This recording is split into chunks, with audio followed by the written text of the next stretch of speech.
We have a habit of putting everything into boxes, and we've got the science box, we've got the dance box. What we're trying to do is make one very big box here and put lots of different subjects in there, and that's more how the real world works.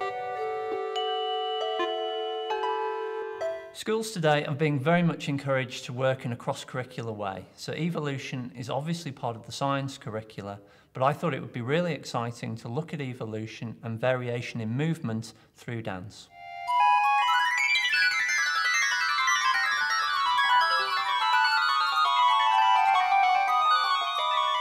What's been very exciting about working on the Comedy of Change is the relationships that have developed between the artistic world and the science world. We got together 4 science teachers who belong to the Teacher Scientist Network and brought the animateurs from Rambert up to Norwich. And the 2 groups worked together with Professor Nikki Clayton, hearing about the original science that inspired the piece, looking at the science curriculum, and trying to marry together all these 3 worlds of movement and dance, the science curricula and the science in the piece, to actually produce a workshop that is as strong in the science as it is in the dance. So from here, you are concealing, and then what do you do?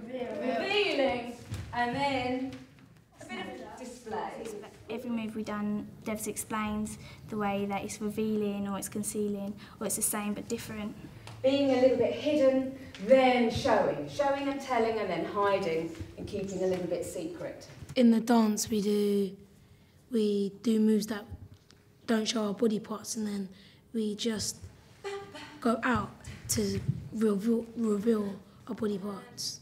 So we used conceal and reveal, same but different, to try and give them the movement material which then they could adapt and change.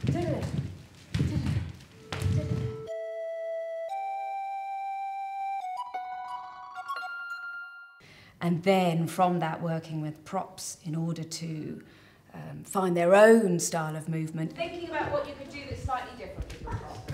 And go! So showing confidence and individuality. The more outrageous you are, the better, because you can stand out from the crowd.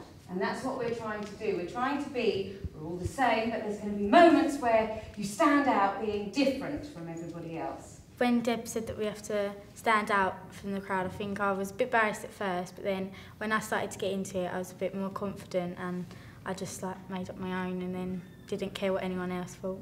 These workshops have been a great opportunity to link the dance that Rambert has created with the everyday work that students do throughout their lives, not only in dance but also the observations that they can make, not just in the natural world but also with other human beings.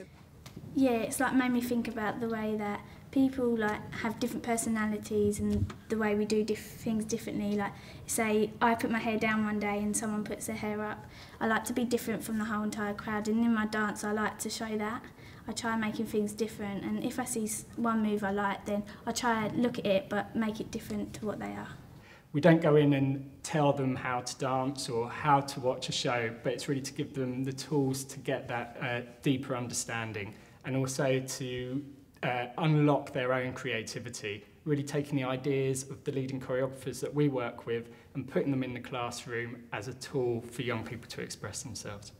No one can tell you if you're doing it wrong or right, and that if they can criticise it, but they can't really criticise how the moves are done, if you get me. Science and art are often seen as opposing poles, but I think you only have to look at how creative certain scientists are in the solutions they find to problems around the world to realise that science is actually a very, very creative process. And we hope that the pupils will realise and share our sense of enthusiasm for that creativity in the process of the workshop that they're taking part in.